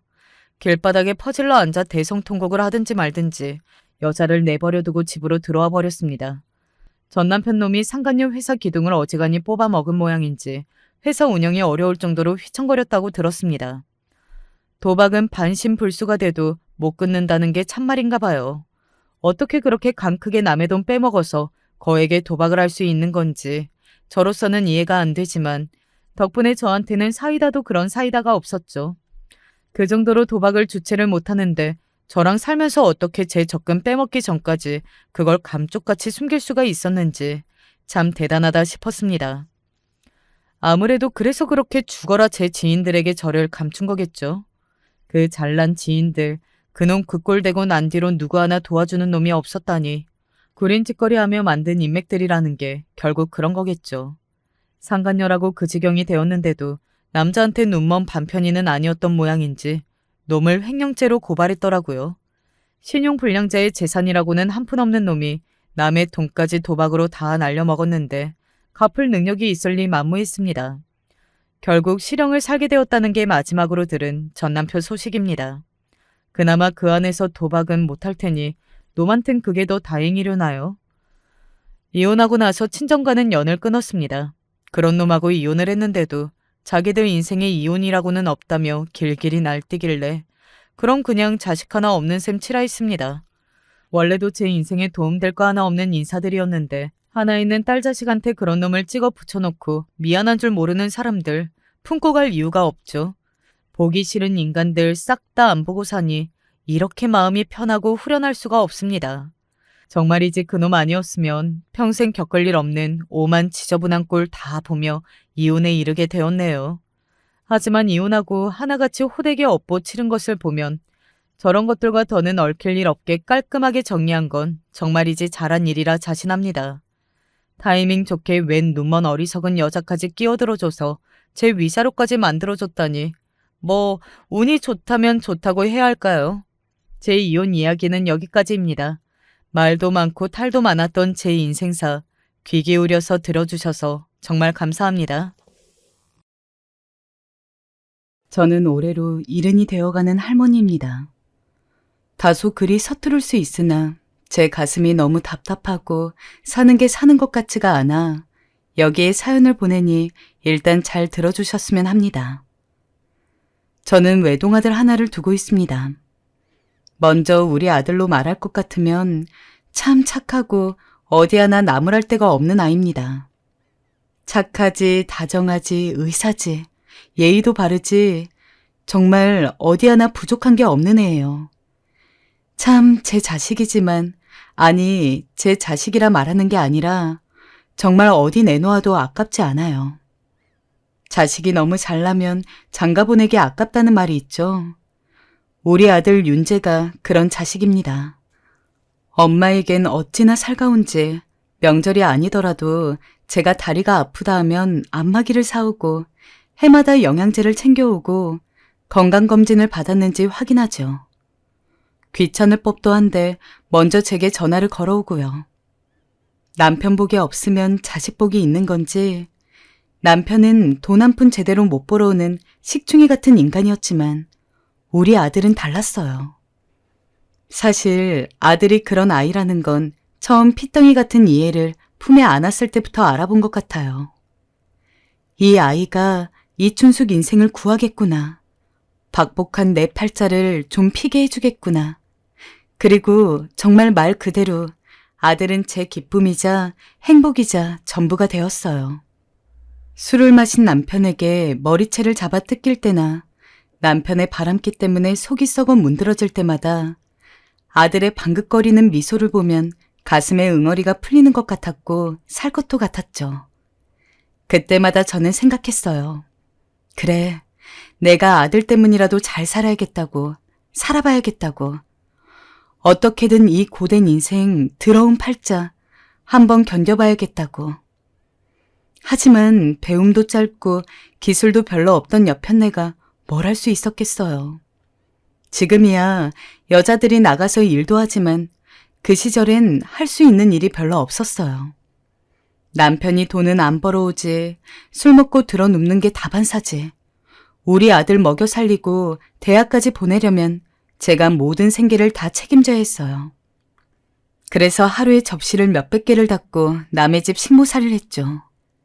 부잣집 사모님 눈치를 보고 때론 구두발로 맞기도 하고 도둑년으로 몰려 쫓겨나 길거리에서 쭈그려 앉아 울기도 많이 울었어요. 그래도 집에서 절 기다리는 우리 아가를 생각하면 전 뭐든 견뎌낼 수 있었어요. 그렇게 우리 아들은 잘 자라주더니 우리나라에서 가장 똑똑한 사람들만 간다던 대학에 갔고 저는 시골에 남아 계속 그런 아들의 뒷바라지를 했습니다. 아들은 저한테만 내려오면 자기 때문에 엄마가 고생한다 죄스러워했어요. 하지만 전 그때마다 아무 걱정 말고 공부만 하라고 고된 건 제가 하겠다 했죠. 엄마, 뭐라 말해야 할지 너무 고마워요, 엄마. 빨리 정식으로 의사 돼서 엄마 덜 힘들게 할게요. 그럼 우리 아들 걱정 말고 공부만 해. 알겠지? 아들은 대학병원 의사가 된 후에도 제게 꼬박꼬박 연락해오고 집에까지 찾아왔어요. 자식들이 출가를 하면 부모에게 연락 한 통 없는 자식도 있고 덜어는 인연을 끊는 자식도 있다 하지만 우리 아들은 멋진 의사가 된 이후에도 여전히 살갑고 정스러운 아들이었죠. 하지만 제가 이런 정스러운 아들과 사이가 멀어진 건 모두 그 아이 때문이었어요. 지금 생각해봐도 그 아이와는 정말 악연이 틀림없어요. 그 아이를 처음 만난 건 아들이 어느 날 엄마에게 소개해주고 싶은 여자가 있다며 제게 그 아이를 데려온 날이었죠. 그날도 전 아주 뜨거운 햇볕에서 굽은 얼굴로 밭일을 하다 아들이 온다는 소식을 듣고 한달음에 집으로 달려갔어요. 하지만 제가 처음 본 건 아들이 아니었어요. 머리가 노랗고 입술이 붉고 짧은 치마를 입은 웬 아가씨였죠. 한 달이 건너면 다 아는 동네에서 그런 아가씨를 본 적이 없었기에 전 의아했어요. 대체 누굴까? 서울 사람인가? 하지만 서울 사람이라고 하기에도 좀 뭐랄까? 너무나 교양 없는 여자 같았어요. 우리 아들이 저런 여자만 안 만나면 될 텐데 하고 저는 속으로 생각했죠. 그런데 글쎄 아들이 엄마 하고 저를 부르더니 제게 그 아이가 바로 자기의 애인이라며 결혼할 여자라고 하는 거예요. 전 말 그대로 경악을 했어요. 어째서 저런 여자를 데려온 걸까? 아들을 붙들고 묻고 싶은 심정이었죠. 하지만 아들은 웃으며 그 아이의 손을 잡았고 저는 어쩔 수 없이 그 아이를 집에 들여야 했습니다. 그 아이는 앉자마자 집안을 훑어보더니 싱긋 웃었어요. 그런데 웃는 것도 꼭 여우같이 웃더군요. 그래, 윤재랑은 어떻게 만났니? 소개로 만났어요. 소개? 제 친구요. 아, 그러니까 오빠의 친구가 제 친구였어요. 또 그 아이의 대답은 참 짧고 뭐랄까 가벼웠어요. 어른을 대해본 티가 전혀 나지 않았죠. 말을 하면 할수록 전 점점 그 아이가 마음에 안 들었어요. 그런데 결정적으로 마음에 안 드는 답변이 나오기 시작했어요. 그렇구나. 대학은 나왔고? 아, 저는 고졸이에요. 고졸이라는 말에 저는 눈이 살짝 뒤집혔습니다. 고졸이라니. 그 아이의 센 노란 머리와 찢어진 청바지가 다시금 눈에 들어왔어요. 우리 아들 수준의 대학이 나와도 이 아이와의 결혼을 허락할까 말까였는데 돈 주고도 대학을 들어가는 요즘 세상에 고졸이라니. 그것도 서울 사람이. 마치 망치로 한 대 머리를 얻어맞은 것 같았죠. 저는 혹시나 하여 집이 어려웠던 거냐 물었어요. 그러자 그 아이는 고개를 절레절레 흔들며 제 딴엔 소신이라 생각하는 말을 하더군요. 왜 대학을 가지 않은 거니? 집이 어려웠던 거니? 아니요. 그냥 제가 원치 않았어요. 고졸이어도 먹고 살 방법은 어디든 다 있더라고요. 딱히 공부에 소질이 있는 것도 아니었고요. 어, 그, 그럼 직장은? 지금 아는 오빠 회사에서 격리로 일하고 있어요. 결혼해서도 일은 계속 꾸준히 할 생각이고요. 아는 오빠 회사에서 격리. 커피나 타고 담배 심부름이나 하는 격리라고? 아무리 직업에 귀천이 없다 하지만 의사라는 내 아들 옆자리론 너무나 어울리지 않은 자리였어요. 격리라면 커피 타고 그런 일 하는 건가? 아니요, 그건 옛날 말이고요. 회사 회계도 보고 그래요, 어머니. 어머니라는 말도 듣기가 싫었습니다. 저 붉게 칠한 입에서 어머니라니. 대체 아들은 이런 애를 어찌 처로 맞이할 생각을 한 거지? 어떻게 이런 애랑 애를 낳을 생각을 한 거지? 전 그냥 대놓고 말하기로 했습니다. 미안하지만 난 말 돌려 못한다. 네가 싫다. 엄마. 아들은 놀란 눈으로 절 바라보았습니다. 그 아이 역시 놀란 듯 저를 바라보더군요. 내 아들 나한텐 너무 귀한 아들이야. 사람이란 게 다 제 짝이 있지 않니? 미안한데 넌 내 아들 짝이 아닌 것 같구나. 내 말 너무 섭섭하게 듣지 말아라. 어머니께서 절 마음에 들어하지 않으실 거라 생각은 했어요. 그래도 전 오빠랑 진지하게 만나보고 싶어요. 만약에 허락해주지 않으셔도 저희 관계 계속 이어나갈 거예요. 말리셔도 소용없어요.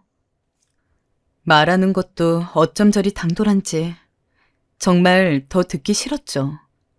그러더니 그 아이는 아들의 손을 잡고 먼저 가보겠다며 아들을 끌어당겼습니다. 그날 저녁 아들은 제게 전화를 걸어와서 다시 생각해봐달라 말했죠. 그리고 아들은 그 후에도 몇 번이나 절 찾아왔어요. 겉모습이 자유로워 보일 뿐이라며 정말 좋은 사람이니 허락해달라 애걸했죠. 하지만 전 그 아이가 분명 아들의 돈과 직업만 보고 달려든 거라 생각했기에 절대 허락하지 않았죠. 그러나 하늘도 무심하시지. 어느 날 제가 아들의 결혼을 허락할 수밖에 없는 일이 생겨버렸어요. 지금 생각해도 피가 거꾸로 솟구치네요. 바로 그 아이가 임신했다는 거였어요. 그 말을 듣는데 세상이 컴컴해지더니 전 완전히 무너져 버렸어요. 제가 가장 걱정했던 부분이 이 부분이었는데 막상 현실로 닥치니 주룩주룩 눈물마저 나더군요. 전 며느리가 될 그 아이도 싫고 제 아들에게도 섭섭했지만 제 아들의 아이, 손주에게까지 등을 돌릴 수는 없었어요. 그래서 결국 저는 허락했어요. 다만 조건을 내걸었습니다. 제가 아들의 집에서 같이 사는 걸로, 그러면서 손주를 봐주는 걸로. 며느리는 제 제안을 듣자마자 대놓고 인상을 찡그렸지만 제 말에 반박은 하지 못했죠. 그렇게 저는 결국 아들 집으로 들어갔습니다. 하지만 문제는 한 집에 살면서부터였어요. 일단 며느리의 임신부터가 그 시작이었어요. 결혼식을 올리고 난 후 배가 불러와야 하는데 별 차이점이 없는 것 같아 물어보자 며느리와 아들은 태연스레 애가 떨어졌다고 했습니다. 뭐라고? 그게 무슨 말이니? 어머니께서 충격받으실까봐 말씀을 못 드렸어요. 죄송해요. 그래도 아이는 또 가지면 되는 거니 너무 염려 마세요. 지금 니들 이걸 내게 지금 통보랍시고 하는 거니? 솔직히 믿을 수가 없었어요. 임신했다는 말이 거짓말인지 진실인지조차 알 수가 없었죠. 애가 떨어졌단 얘길 저리 태연스럽게 하는 걸 보니 분명 제 허락 받아내려고 꾸며낸 짓 같았죠. 너무 기가 막히고 어이가 없어 아들에게마저 큰 실망을 느꼈지만 그걸 또 거짓말이라고 몰아붙일 수가 없어 저는 그냥 입술을 꼭 깨무는 수밖에 없었습니다. 이건 시작에 불과했어요. 한 집에 살다 보니 여러 문제들이 우후죽순으로 생기기 시작했어요. 한 집에 살게 되면 사람이 정붙이면서 미웠던 사람도 좋아지잖아요. 전 저와 며느리 사이가 그리 될 줄 알았고 그 아이도 절 어느 정도 대접할 줄 알았어요. 대접까진 아니더라도 적어도 시어머니 취급은 할 줄 알았죠. 그런데 아니었어요. 며느리는 행동거지가 다 오답이었어요. 아침밥 정도는 같이 먹으면 좋거늘 그 아이는 그냥 저 입에 넣을 것만 챙겨선 제게도 아들에게도 밥 먹을 거냐 묻지 않고 툭 나가버렸어요. 퇴근해서도 마찬가지였어요. 제겐 고생했다, 힘들지 않으셨냐라는 말 한마디 없이 피곤하다며 제 방으로 들어가기 일쑤였죠.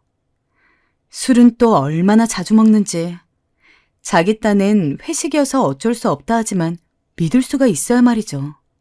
일주일에 2번씩은 꼭 술을 먹고 들어와 제 앞에서 풀풀 술 냄새를 풍기는데 정말 한 번씩 화가 확확 솟구쳤습니다.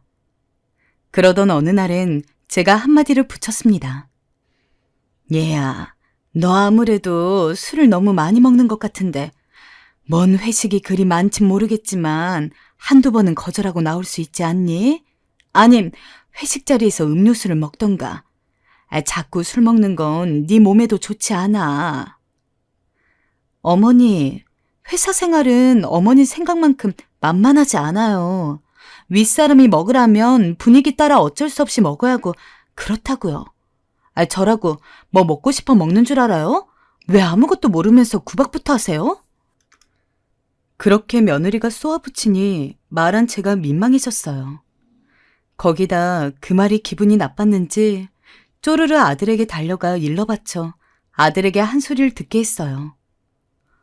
엄마, 아니 아내도 지금 엄마랑 살면서 얼마나 불편한지 알아요? 다 꾸역꾸역 참아가며 살고 있는데 그런 식으로 말씀하시면 어떡해요?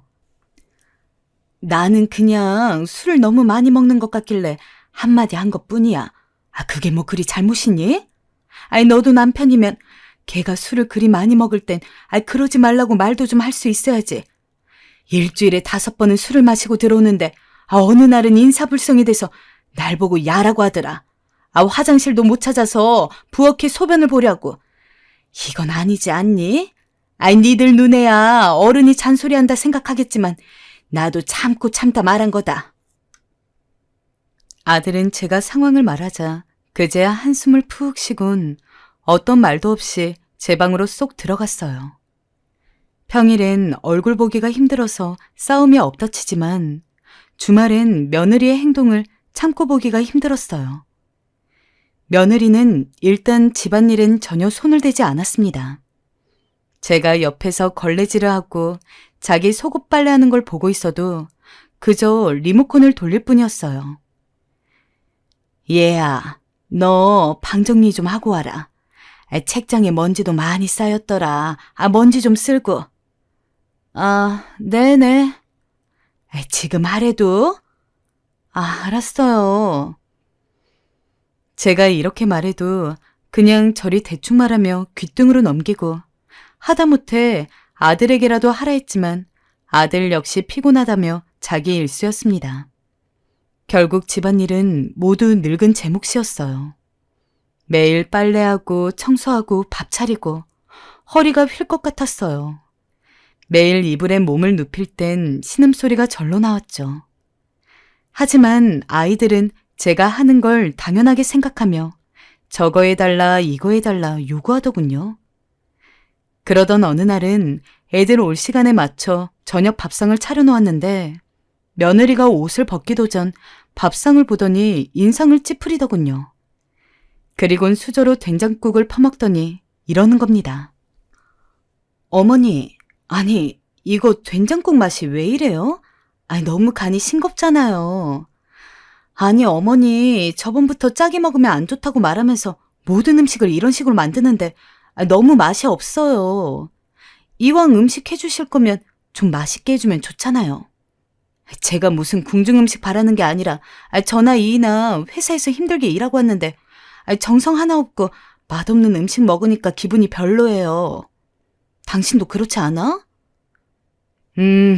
조금 싱겁긴 한 것 같네요. 그래도 뭐 엄마가 원래부터 음식을 싱겁게 만드시긴 하니까 너무 뭐라 하지 마. 아들이 편 들어준답시고 말하는 건 딱 저 정도였네요. 대체 뭐가 무섭다고 저리 쩔쩔매는 건지. 며느리가 제게 대놓고 하는 구박과 멸시에도 아들은 별 반응이 없었어요. 내가 이러려고 아들을 키운 게 아닌데. 그날은 괜히 눈물까지 나더라고요. 솔직히 그날은 집을 떠나고 싶었어요. 제가 물론 들어와 살자 한 거였지만 더 이상은 견디기 힘들었어요. 매일 술 먹고 들어와 절 시녀처럼 부리는 며느리 꼴도 보기 싫었고 며느리 눈치 보기 바쁜 아들내미도 다 싫었습니다. 결론은 절이 싫으면 중이 떠난다고 제가 이 집을 떠나야겠더라고요. 그런데 제가 딱 그 결심을 했을 때 며느리가 정말로 임신을 했어요. 며느리도 아들도 저에게 임신 테스트기 결과를 보여주면서 뛸 듯이 기뻐했어요. 막상 또 며느리가 임신을 하고 아들이 일이 바빠 며느리를 잘 돌봐주지 못하는 상황이 되자 아들은 제게와 슬그머니 부탁을 하더군요. 어머니가 이 사람 좀 잘 돌봐달라고요. 엄마만 믿고 있겠다고요. 아들이 저리 말하면 부탁을 하는데 안 된다고 할머니란 사람이 매몰차게 거절하기가 참 힘들었습니다. 결국 저는 제 몸을 버려가며 지금 하는 집안일에 며느리 보살피는 일까지 맡게 되었는데요. 이 시기는 지금 생각해도 절로 혀를 내두를 정도로 힘든 시기였어요. 어머니, 저 붕어빵이 너무 먹고 싶은데 붕어빵 좀 사와 주시면 안 돼요? 붕어빵? 우리 동네엔 그거 파는 집 없잖니. 집에 귤 있으니 그거라도 먹으렴. 어머니, 지금 제가 먹고 싶다 하는데 그것도 못 해주시는 거예요? 윤재 씨 바빠서 시킬 수도 없단 말이에요. 얼른 사와 주세요. 아휴, 이 한겨울에 어딜 가서 붕어빵을 구해오라는 거야. 제발 적당히 때 좀 써라. 저번에 네가 좋아하는 빵 사다 달라 해서 내가 아픈 허리를 잡고 옆 동네까지 30분 걸었다 온 거 잊었니? 그땐 그때이고요. 얼른 갔다 와 주세요. 며느리는 임신을 하자 이젠 정말 저를 거의 종부리듯 부렸습니다. 물론 임신을 하면 몸을 조심해야 하는 건 맞으니 제가 더 도와주는 건 맞아요. 근데 그 정도가 지나쳤다는 거였죠. 마트에 가도 가벼운 쇼핑백 하나 들려 하지 않아 모조리 제 아들에게 맡겼고 자기는 공주처럼 빈손으로 다니면서 이거 사달라 저거 사달라 명령질을 해댔죠.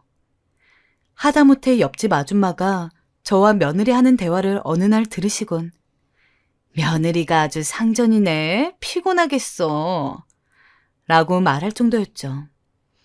그래도 제 며느리라고 욕은 또 듣게 하기 싫어 임신해서 예민한 것 같다고 둘러대긴 했지만 실은 저도 알고 있었어요.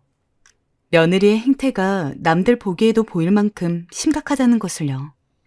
다행히 며느리가 출산을 하고 나서 그 명령질이 좀 줄어들긴 했지만 손주를 낳고 보니 신세계가 펼쳐지더군요.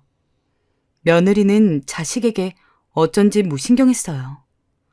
오로지 제가 다 돌봐주길 원했고 역시 우리 어머님이 최고야 하는 말들을 얹으며 더 얄밉게 굴었어요. 어머님이 계시니 얼마나 든든한지 몰라요. 어머님, 우리 은우 오늘 밥 달라고 분명 밤에 깰 테니까 절대 어제처럼 자면 안 돼요. 아셨죠? 예, 나도 지금 며칠을 못 잤는 줄 아니? 애 낳느라 너도 고생이겠지만 이젠 네 애니 네가 좀 봐라. 정 힘들면 윤지한테 부탁이라도 하든가. 어머님도 참. 그이는 일하는 사람인데 어떻게 그런 부탁을 하나요? 그냥 어머님이 해주세요. 제가 너무 애 낳고 너무 힘이 들어서 그래요.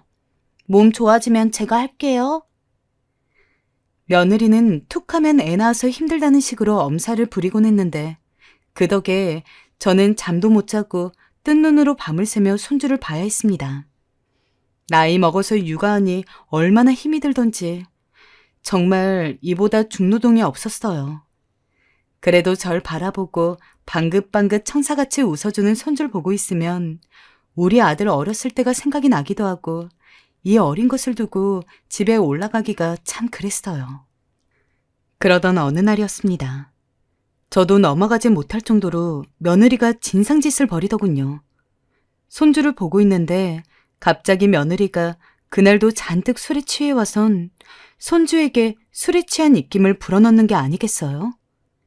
미친 짓도 이런 미친 짓이 없었죠. 이게 뭐 하는 짓이야? 아이, 술 먹었으면 곱게 뻗어 잘 노르시지. 왜 애를 괴롭혀? 어머니, 얘가 어머니예요? 아, 제 애죠. 이리 줘보세요. 안 깨요. 안 된다. 너 지금 거동도 제대로 못하지 않니? 아이, 식구 잠이나 차렴. 아휴, 정말. 아이씨, 이 노인네가 정말. 너 지금 뭐라 한 거니? 노인네? 나 들으라고 한 말이니? 아이, 제가 애 봐준다고 용돈도 드리고 하는데 애 주면 될 것이지. 아이, 그러니까 왜 어머님이 엄마인 척 유세를 떠세요? 너무 충격을 받아 그 자리에서 얼어붙어 버렸고 손주가 우는 것도 모르고 가만히 있다가 전 그 길로 짐을 싸 집으로 내려갔습니다. 어쩌면 진즉에 이렇게 할 일이었죠. 바보처럼 고속버스 안에서 눈물이 주룩주룩 흐르는데 고분고분 며느리에게 당하고만 있던 지난 세월이 너무 더 한스러워지더군요. 자식이 뭐라고, 왜 며느리 하는 짓들을 다 참아가며 살았는지 후회스러웠습니다. 어머님, 죄송해요. 제가 잘못했어요. 말이 너무 심했어요. 어머님, 은우가 어머님만 찾아요. 엄마, 그대로 그냥 가버리시면 어떡해요. 이 사람이 많이 반성하고 있으니 돌아와 주세요. 네? 제가 부탁드릴게요.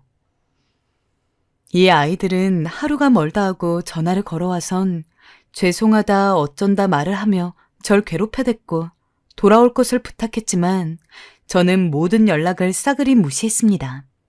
그러자 며느리는 독하게도 문자로 옮겨가선 제게 죄송하단 말을 하루에 수십 번씩 하면서 저에 대한 원망인지 모를 것들을 쏟아내기 시작했어요.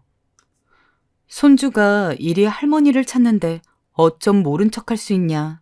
얼른 도와달라. 그러지 않으면 이혼할 거다.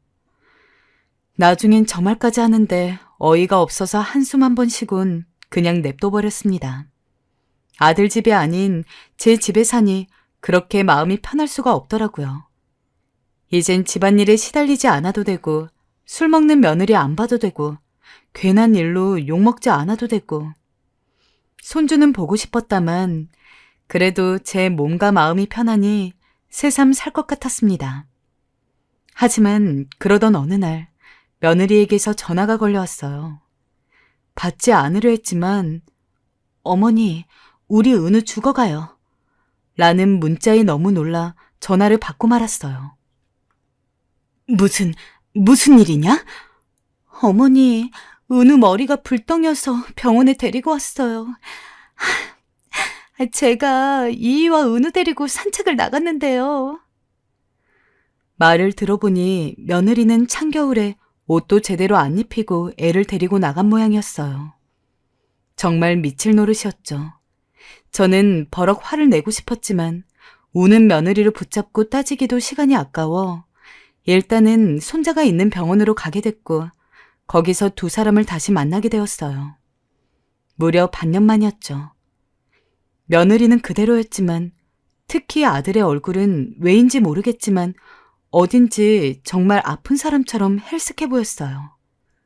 저는 아이들을 꾸짖고 나선 어떻게 된 건지 자초지종을 듣게 되었는데 역시나 제가 예상한 대로였어요.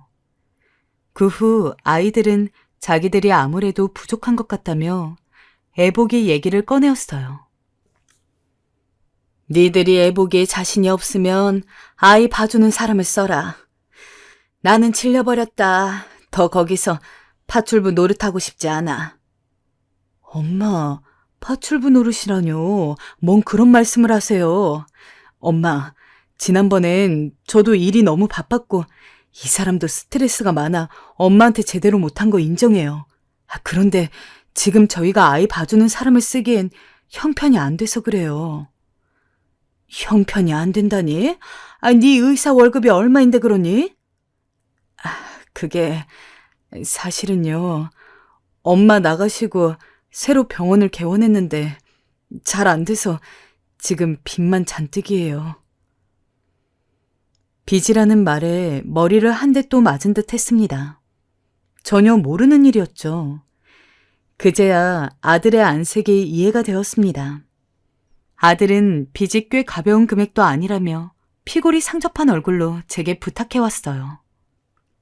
엄마, 저도 제가 능력이 있으면 엄마에게 이런 부탁드리지 않을 거예요.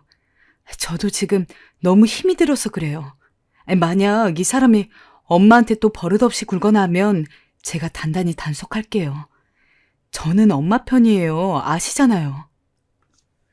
아들이 빚으로 허덕이며 힘들어하는 모습을 보니 그건 그거대로 마음이 아팠습니다. 그래서 결국 저는 시골 생활을 다 정리하고 다시 그 집으로 들어가게 되었어요. 어머님, 아침은 제가 차릴게요. 은우만 봐주세요. 엄마, 오늘도 고생해주셔서 감사해요. 저 일 나갈게요. 그래도 양심은 있었는지 제가 또 도망갈까봐 무서웠는지 두 아이들은 전과 다른 태도로 저를 대했어요. 집안일에 손끝도 대지 않던 며느리가 음식을 만들고 장도 보는 그런 기막힌 광경도 보게 되더군요. 얼마나 갈진 모르겠지만 아이들이 그리 대해주니 저도 몸은 편했습니다. 적어도 파스 붙이고 자진 않아도 되었으니까요. 그러던 어느 날 너무도 충격적인 일이 터졌어요. 며느리의 방에 들어가 옷감을 가져왔는데 그의 속옷에서 남자 향수 같은 이상한 냄새가 느껴지는 겁니다. 순간 등골이 오싹해졌습니다. 손주가 밖에서 저를 불러보채는데도 전 눈앞이 새하얘져 냄새를 몇 번이고 맡아봤습니다. 분명히 남자 향수 냄새였죠. 우리 아들 건 아니었고요. 이럴 줄 알았어. 출근이랍시고 붉은 립스틱에 늘 달라붙는 원피스, 뾰족구들을 신고 다닐 때부터 알아봤어야 하는 건데. 하지만 섣불리 불러놓고 이야기하고 싶진 않아서 며느리가 회사에 돌아올 때를 유심히 살펴보았습니다. 그러던 어느 날 제게 드디어 기회가 온 거예요. 며느리가 씻고 있을 때 우연히 상을 치우다 핸드폰을 보았는데 과장님이라는 사람에게 전화가 온 것이었어요. 아니, 일이 끝난 밤에 전화를 건다니 이상하잖아요. 전 바로 그 과장이란 사람과 뭔 대화를 주고받았는지 알아보려고 핸드폰을 몰래 제 방으로 가져왔어요. 그런데 대화창을 보려 하자 패턴인지 뭔지가 걸려져 있어서 대화창이 뜨지가 않더라고요. 답답했죠. 어찌해야 하나. 그러다 좋은 생각이 났어요. 일단 전 며느리가 다 씻을 때까지 기다렸어요. 그리고 전화기가 없어진 척 집안을 찾다가 며느리에게 제 전화기를 찾아야 하니 핸드폰 좀 빌려달라 했어요. 그러자 며느리는 알겠다며 제게 패턴을 풀어 그것을 주었죠. 전 전화기를 찾는 척하며 며느리의 핸드폰을 들고 조용히 화장실로 들어갔어요. 그리고 변기에 앉아 그들이 나눈 대화 내용을 보기 시작했는데 손이 덜덜 떨렸습니다. 오늘 너무 수고 많았어. 고생이 많네. 내일 일 끝나고 내가 술 한잔 살게요. 정말요? 근데 내일은 제가 아이를 봐야 해서. 어머님께 말해봐. 나 업무 얘기로 할 말 있어서 그래요. 알다시피 요즘 우리 팀 분위기가 그렇잖아. 알겠어요. 그럼 어머님께 말해볼게요. 잘 들어갔지? 네, 오빠도 잘 들어가셨죠? 오늘 잘 얻어먹었어. 사랑해.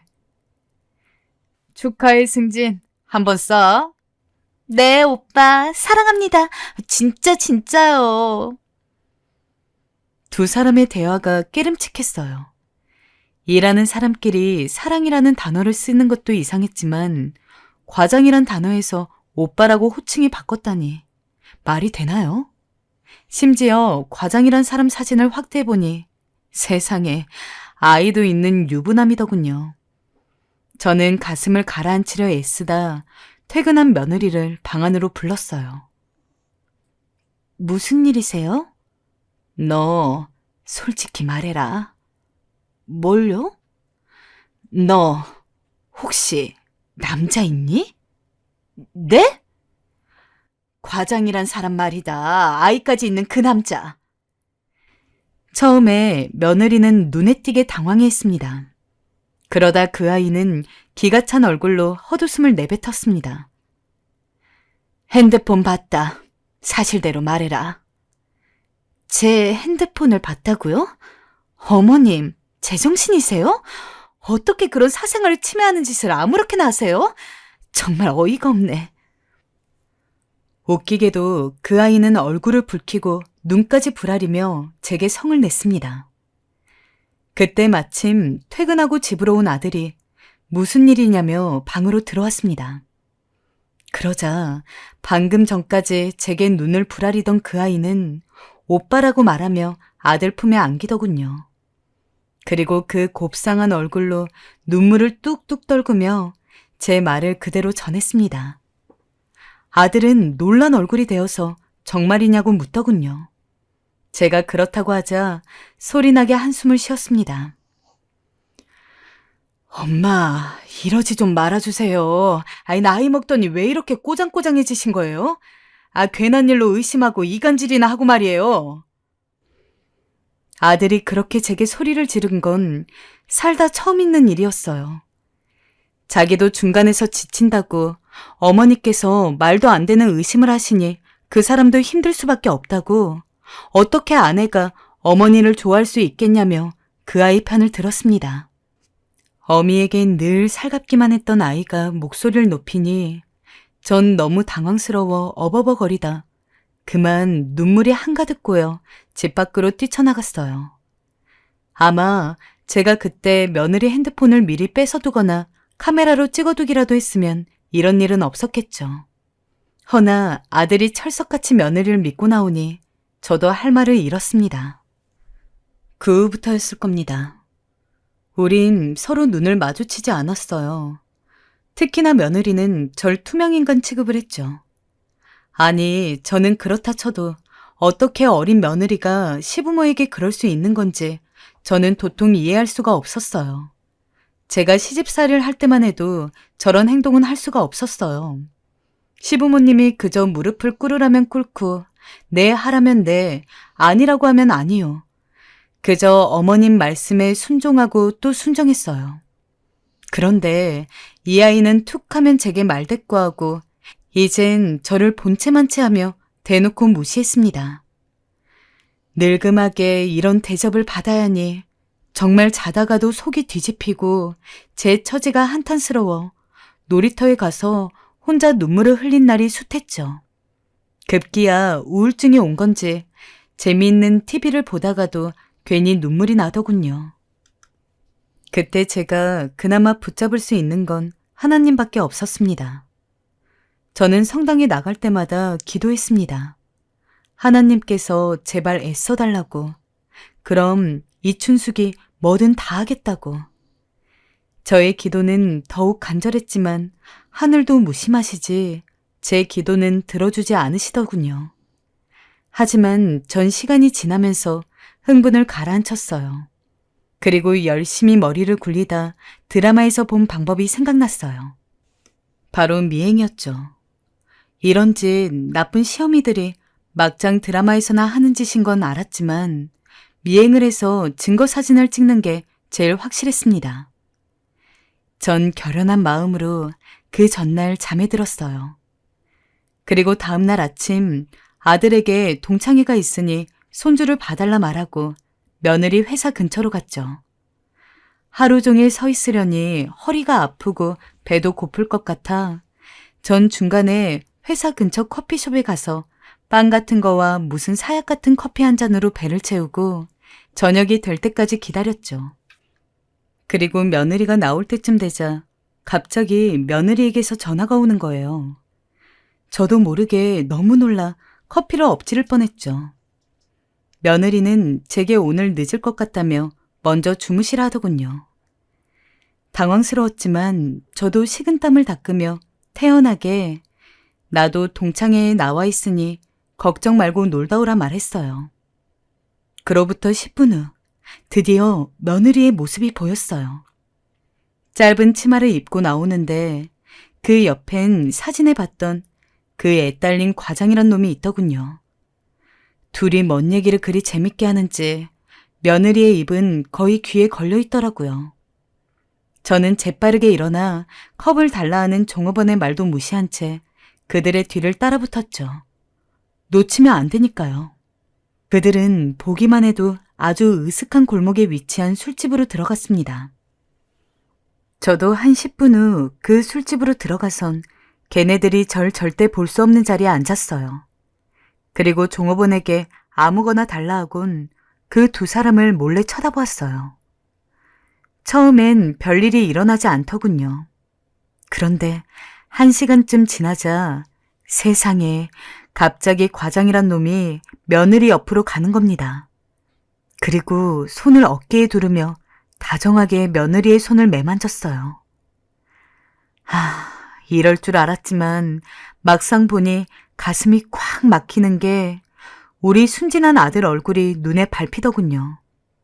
엄마 하며 저를 불렀던 어린 아들의 얼굴이 정말 가슴이 무너졌지만 어떻게든 사진을 찍어두었어요. 그때 며느리가 자리에서 일어나 술집 밖으로 나갔고 저는 이성을 잃은 눈으로 테이블 위에 놓인 맥주를 엎지른 것도 모른 채 그 뒤를 따라갔어요. 며느리는 뒤에서 제 씩씩거리는 소리를 듣곤 무슨 일인가 싶어 뒤를 돌아보다 저와 눈이 마주쳤죠. 꼬리가 밟혀 놀란 건지 그 아이의 얼굴엔 당황한 기색이 역력했어요. 그 모습을 보자 더 속이 뒤집혀 저는 다짜고짜 며느리의 뺨을 아주 제대로 후려쳤어요. 어디서 감히 유부남이랑 붙어먹을 생각을 해? 어디서 감히 내 아들을 농락해? 내가 바보인 줄 알았니? 그러나 그 아이는 그 순간에도 딱 잡아떼더군요. 오해라고 말하면서요. 오해는 무슨 오해? 우리 아들이 돈 많고 잘났으니 붙은 주제에 저는 속마음 그대로를 말하며 반박해 주었습니다. 그때 때마침 아들이 나타났습니다. 며느리를 데리러 왔다고 말하면서요. 그러다 울고 있는 며느리와 절 번갈아 보더니 무슨 일이냐 물었죠. 전 아들에게 상처 주고 싶진 않았지만 하는 수 없이 이 아이가 행한 사악한 짓들을 모조리 다 말해주었고 아까 찍어둔 사진도 보여주었어요. 아들의 안색이 하얗게 질렸어요. 엄마 말 정말이야? 아니야, 여보. 내가 말했잖아. 저 사람이 일방적으로 나한테 들러붙는 거라고. 내가 그래서 회사 나와야 한다고 그랬잖아. 자기, 내 말 못 믿는 거야? 어머님 말을 믿는 거야? 며느리가 상황을 빠져나가는 솜씨는 정말이지 대단했어요. 어쩔 수 없이 과장을 받아준 거라며 방금도 그게 싫어 아들에게 연락한 거라 말했어요. 아들은 곰곰이 생각하는 듯 하더니 그 이후 며느리가 하는 모든 변명을 다 믿어버리더군요. 앞에서 지켜봤지만 참 황당했습니다. 아들은 절 정말 한심하고 모자란 아낙네 보듯 보더니 더 이상 어머니와 대화하고 싶지 않다고 말하곤 울고 있는 며느리를 감싸며 사라졌어요. 제 어미는 여기 내버려 두고요. 정말 서러웠지만 전 집으로 돌아갔어요.